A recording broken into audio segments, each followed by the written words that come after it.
आखिर क्या होगा अब 2000 के नोट का, और क्या हुआ था पिछली बार 500 और 1000 के नोटों का, बताएंगे दोस्तों आज के इस वीडियो में। इसके अलावा ये भी बताएंगे कि भारत में पहली बार नोटबंदी कब हुई थी, कब हुआ करता था 5000 और 10,000 का नोट, आखिर कैसे होती है नोटों की छपाई, जानने के लिए बस बने रहिए वीडियो के आखिर तक हमारे साथ।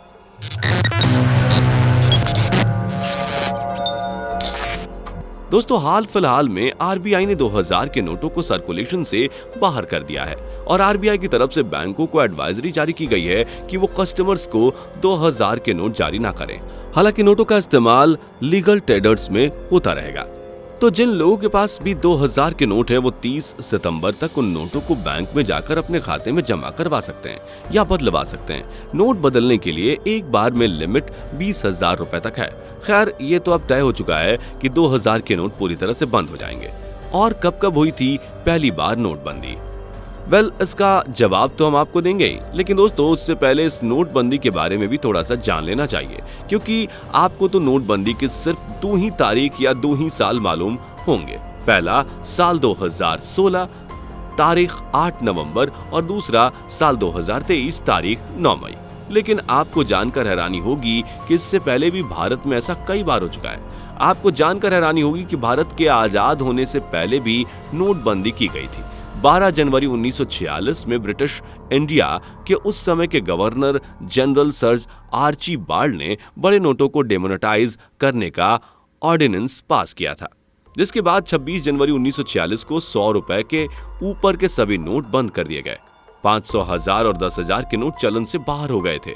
इसी तरह आजादी के बाद साल 1978 में 16 जनवरी को 1000 और 5000 और 10,000 रुपए के नोट बंद हो गए।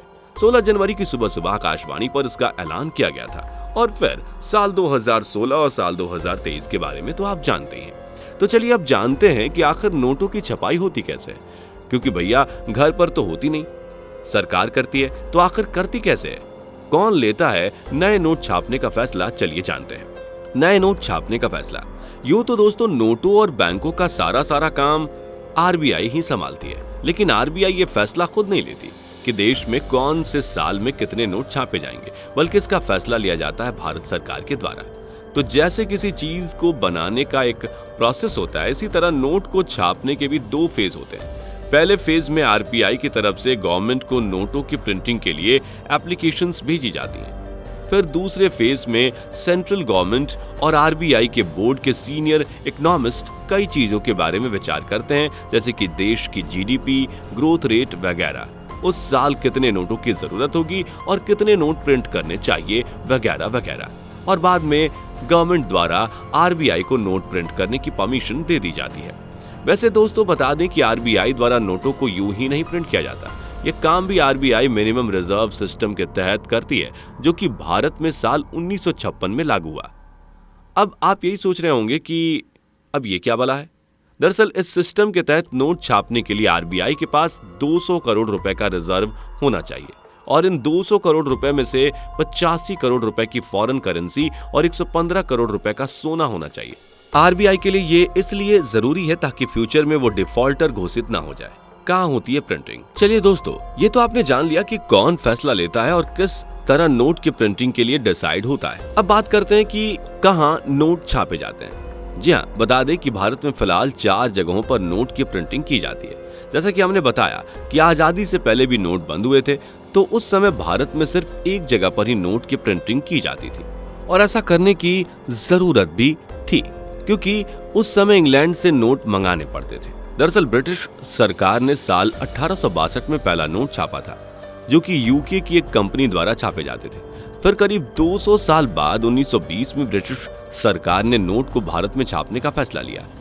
इसलिए साल 1962 में महाराष्ट्र के नासिक में एक प्रिंटिंग प्रेस की शुरुआत की गई, जहां पर उस समय 10, 100 और 1000 के नोट छापे जाते थे। फिर भारत के आजाद होने के बाद साल 1975 में मध्य प्रदेश के देवास में देश की दूसरी प्रिंटिंग प्रेस शुरू की गई, और 1997 तक इन दोनों प्रेस से नोट छापे जाते रहे। फिर साल 1999 में कर्नाटक के मैसूर में शुरू की गई, और बाद में साल 2000 में पश्चिम बंगाल के सलबोनी में भी नोट की प्रिंटिंग के लिए एक और प्रेस शुरू की गई। तो इस तरह तब से लेकर अब तक भारत में 4 जगहों पर 4 प्रिंटिंग प्रेसों के जरिए नोटों की प्रिंटिंग की जाती है। ये भी जान ले कि इन चारों प्रेसों में देवास और नासिक की प्रेसें को फाइनेंस मिनिस्ट्री के अंडर काम करने वाली security printing and minting corporation of India take care करती है। वहीं सलबोनी और मैसूर की प्रेस को आरबीआई की सब्सिडरी कंपनी भारतीय रिजर्व बैंक नोट मुद्रण प्राइवेट लिमिटेड यानी कि BRBNMPL ऑपरेट करती है। कहां से आता है पेपर? दोस्तों, इस बात पर तो आपने गौर किया ही होगा कि नोट का पेपर किसी भी पेपर से काफी अलग होता है, जो कि वाकई में अलग होता है। ऐसा इसलिए किया जाता है ताकि कोई नकली नोट ना छाप सके। इसलिए भारत में जो नोट छापने में पेपर का इस्तेमाल किया जाता है उसमें से ज्यादातर पेपर्स जर्मनी, यूके और जापान से इंपोर्ट किया जाता है। आरबीआई के मुताबिक इंडियन करेंसी के 80% नोट विदेश से आने वाले कागज पर ही छपते हैं। वैसे भारत के पास भी एक पेपर मिल, सिक्योरिटी पेपर मिल है, जो नोट और स्टाम्प के लिए पेपर बनाने का काम करती है। कहां से आती है स्याही?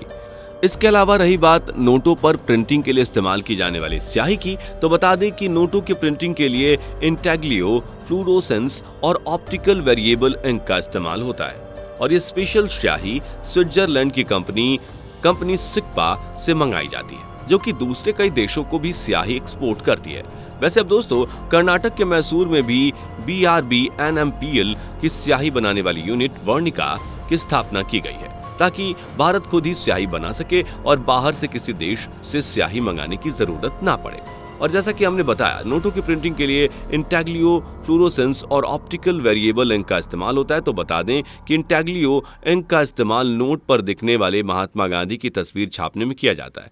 फ्लूरोसेंस इंक से नोट पर नंबर पैनल की छपाई की जाती है और ऑप्टिकल वेरिएबल इंक का इस्तेमाल इसलिए किया जाता है ताकि कोई नोट की नकल ना कर पाए। कितना आता है खर्च? दोस्तों, जब भी किसी चीज का प्रोडक्शन किया जाता है तो उसमें खर्चा तो आता ही है। और जैसा कि आप जान चुके हैं कि पेपर से लेकर स्याही तक इंपोर्ट की जाती है, ऐसे में जाहिर बात है कि खर्चा तो आएगा ही।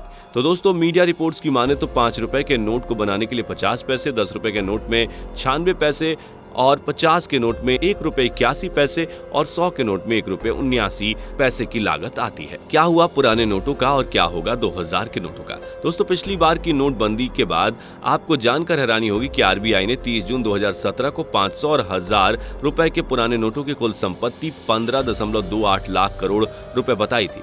इसके बाद इन नोटों के बारे में पता चला था कि इन नोटों का विघटन किया जाता है और ये नोट वापस बाजार में नहीं लाए जाते, और यानी इनको पूरी तरह से नष्ट कर दिया जाता है। आरबीआई के मुताबिक इन नोटों का वेरिफिकेशन एंड प्रोसेसिंग सिस्टम के बाद बिक्रिट सिस्टम के जरिए इनकी ब्रिक्स तैयार की जाती है। इसके बाद करेंसी वेरिफिकेशन प्रोसेसिंग सिस्टम यानी कि CVPS तरीके से नष्ट कर दिया जाता है। बता दें कि देश भर में रिजर्व बैंक के अलावा अलग अलग ऑफिस में करीब 59 करेंसी वेरिफिकेशन प्रोसेसिंग सिस्टम मशीनें हैं।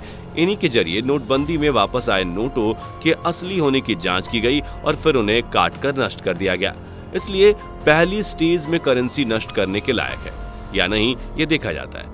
फिर उसके बाद दूसरी स्टेज में श्रेडिंग बिक्रेट सिस्टम के जरिए नोटों को मशीन की मदद से महीन कतरनों में कतर दिया जाता है। इसके बाद इन कतरनों को फिर से कंप्रेस कर ब्रिक्स की शेप दी जाती है, जिसके बाद टेंडर के जरिए इनका निपटान कर दिया जाता है। मीडिया रिपोर्ट्स की माने तो इन ब्रिक्स से फाइल कवर, कार्डबोर्ड जैसी चीजें बनाई जाती हैं। तो दोस्तों, ये थी नए नोटों को प्रिंट करने से लेकर पुराने नोटों को नष्ट करने तक की प्रोसेसिंग। तो कैसा लगा आपको ये वीडियो? हमें कमेंट करके जरूर बताएं। वीडियो पसंद आई हो तो वीडियो को लाइक करके चैनल को सब्सक्राइब करें। दोस्तों, आपको स्क्रीन पर 2 और वीडियोस दिखाई दे रही हैं, जिसे देखने के लिए स्क्रीन पर क्लिक करें।